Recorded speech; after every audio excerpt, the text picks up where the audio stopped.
नांदेड़ जिले में होने वाले नगर पालिका और नगर पंचायत के इंतखाबात के ज़िमन में कांग्रेस पार्टी और वंचित बहुजन आघाड़ी में इत्तेहाद हो गया है। आज शहर के विसावा पैलेस होटल में एक प्रेस कॉन्फ्रेंस का एहतमाम किया गया, जिसमें कांग्रेस और वंचित बहुजन आघाड़ी के मुकामी लीडरान ने शिरकत की और इस इत्तेहाद का ऐलान किया।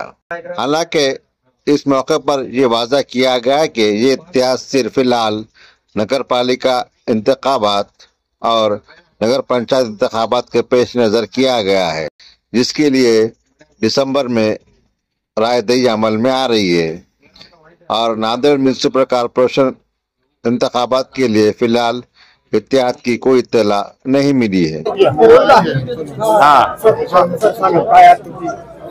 आज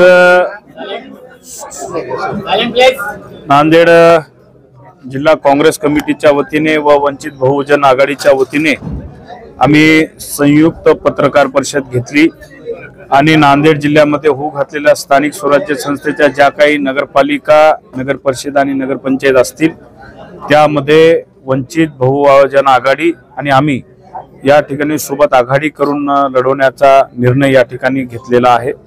त्या अनुषंगाने आज इथं पत्रकार परिषदेमध्ये काँग्रेसने आपली भूमिका स्पष्ट केली आणि वंचितने च्या वतीने आमचे फारुक भाई यांनी त्यांनी भूमिका स्पष्ट केलेली आहे आणि निश्चितच ही आघाडी येणाऱ्या काळामध्ये आज जी काही निवडणुका होणार आहेत सेक्युलर वोट या ठिकाणी सेक्युलर लोक एकत्र आले पाहिजे असा आम्ही ठराव घेतला आणि सेक्युलर विचारसरणी घेऊन एक नवीन सुरुवात आज नांदेड नगर जिल्ह्यातल्या ज्या नगरपालिका होत आहेत त्याच्यापासून आम्ही सुरुवात करत आहोत आणि निश्चितच आम्हाला विश्वास आहे लोकांचा एक कौल या सेक्युलर विचारसरणीच्या बाजूने राहील आणि ज्या काही पुढे भविष्यामध्ये ही सेक्युलर विचारसरणी आम्ही जिल्हा परिषद आणि महापालिकेमध्ये पुढे सुरू ठेवण्यासाठी आम्ही प्रयत्नशील आहोत। उद्धव बाळासाहेब ठाकरे पक्ष आणि राष्ट्रवादी सोबतची महाविकास आघाडी घटक पक्ष निश्चितच ती महाविकास आघाडी आमच्या सोबतच आहे आणि त्यामध्ये आणखी वंचित आघाडीची त्यामध्ये भर पडल्यामुळे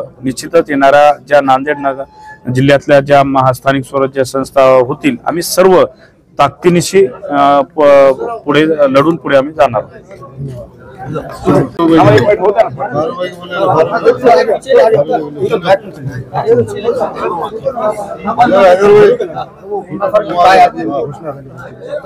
बहुजन हृदय सम्राट आदरणीय बाळासाहेब आंबेडकरांच्या आदेशानुसार जिल्हा पातळीवर काँग्रेस सोबत आघाडीचे अधिकार नांदेड जिल्ह्याला देण्यात आले होते। राज्य कमिटीच्या सोबत आणि त्यांच्या सूचनेनुसार वाटाघाटी झालेल्या आहेत।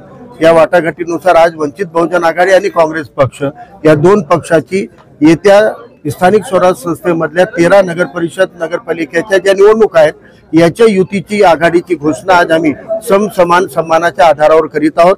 या आघाडीची घोषणा करत असताना सामाजिक न्याय, वंचित आणि बहुजनांचं प्रतिनिधित्व वाढलं पाहिजे, ओबीसींवर गदा येऊ नये म्हणून जे आज ज्येष्ठ नेते शरद पवार यांनी भूमिका मांडलेली आहे की ओबीसीच्या जागेवर ओबीसींना जागा दिली पाहिजे आणि 2 सप्टेंबरचे जी आर जोपर्यंत कायद्यामध्ये आणि न्यायालयातून शिक्कामोर्तब होत नाही तोपर्यंत त्याला वगळून आपण खऱ्या ओबीसींना आतापर्यंत प्रतिनिधित्व दिलं पाहिजे ही भूमिका वंचित बहुजन आघाडीने हा प्रस्ताव मांडलेला आहे। त्या प्रस्तावाला काँग्रेसचे नेते आणि काँग्रेसचे प्रमुख खासदार रवींद्र चव्हाणजी आणि दोन्ही जिल्हाध्यक्ष आणि त्यांच्या प्रतिनिधींनी मान्यता दिली आणि तशी घोषणा आज केलेली आहे। येणाऱ्या 13 नगर परिषद नगरपालिकेच्या निवडणुकांमध्ये धर्मांध आणि जातीवादी पक्षांना थारा मिळू नये, सेक्युलर विचारधारा, वंचित आणि बहुजनांचं प्रतिनिधित्व या 13 नगर परिषदेमध्ये निवडून आणण्याचं एक कॉमन ध्येय ठेवून आम्ही येत्या 2 डिसेंबरच्या मतदान होईपर्यंत एक दिलाने या 13 नगर परिषदेमध्ये ताकदीने एकमेकाचे प्रतिनिधी जास्तीत जास्त निवडून आणण्यासाठी लक्ष्य समोर ठेवून काम करणार आहोत। जिल्हा परिषद आणि महानगरपालिकेमध्ये हा पहिला टप्पा आहे। 2 तारखेला निवडणूक 4 निकाल येणार आहे। एकत्रित आल्याने काय निकाल येतो हे जनतेलाही आम्हालाही आणि माध्यमांनाही करणारच आहे। त्या अनुषंगाने निश्चितच येणाऱ्या जिल्हा परिषद, पंचायत आणि महानगरपालिकेमध्ये सुद्धा आम्ही सोबत आलं पाहिजे याच्या वाटाघाटी आमच्या सुरू आहे। पण तूर्त आमची जी घोषणा आहे ती 13 नगर परिषदेपुरती आहे आणि अपेक्षा करूया की वाटाघाटी जर सकारात्मक झाले, समान सन्मान जर राखला गेला तर निश्चितच जिल्हा परिषद महापालिकेसाठी स्वागतार्ह आहे. जागा वाटप अजून झालेलं नाही. वंचित बहुजन आघाडी आणि काँग्रेसच्या इतिहासात अनेक निवडणुकांमध्ये असं झालेलं आहे. पत्रकार परिषदा झाल्या आहेत, घोषणा झाल्या आहेत, मात्र जागा वाटपामध्ये फिसकटतं आणि त्यानंतर होत नाही. वंचित बहुजन आघाडीच्या स्थापनेपासून हा क्षण खूप ऐतिहासिक यामुळे आहे की वंचित बहुजन आघाडीच्या स्थापनेपासून पहिल्यांदा कोणत्या जिल्ह्यामध्ये काँग्रेस आणि वंचित बहुजन आघाडीच्या युतीची घोषणा आज झालेली आहे. त्यामुळे ही घोषणा 2 डिसेंबरचं मतदान होईपर्यंत दोन्ही पक्ष राखतील याचा विश्वास आम्हा दोघांनाही आहे. बरं, शेवटचा प्रश्न. यांनी सांगितलं की याचे जे घटक पक्ष ते जर तयार असले ते सोबत घेतले, मग वंचितला हे मान्य आहे? बघा, काँग्रेसचा महाविकास आघाडी विधानसभेमध्ये होती. स्थानिक स्वराज संस्थेमध्ये महाविकास आघाडी म्हणून अशी कोणती घोषणा काँग्रेसकडून झालेली नाही. वडेट्टीवार साहेबांची घोषणा आहे की मुंबईत स्वतंत्र लढणार आहोत आणि उद्धव ठाकरे आणि राज ठाकरे म्हणतात की आम्ही एकत्रित लढणार आहोत.